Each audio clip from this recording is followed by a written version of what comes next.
Hello friends, how to change an Instagram profile picture.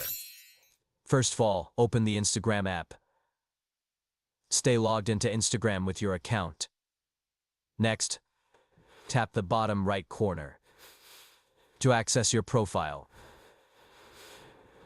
Now in the middle, you need to tap Edit Profile. Now in this place, you will discover tap on the profile picture that's showing at. You'll find different options.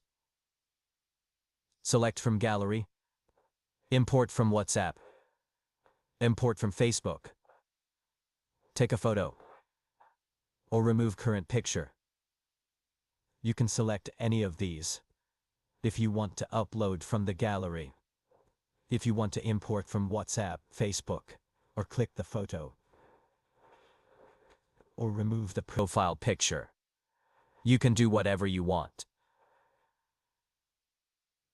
I'll upload it from the gallery to demonstrate. This is my choice. You can select Arial or others.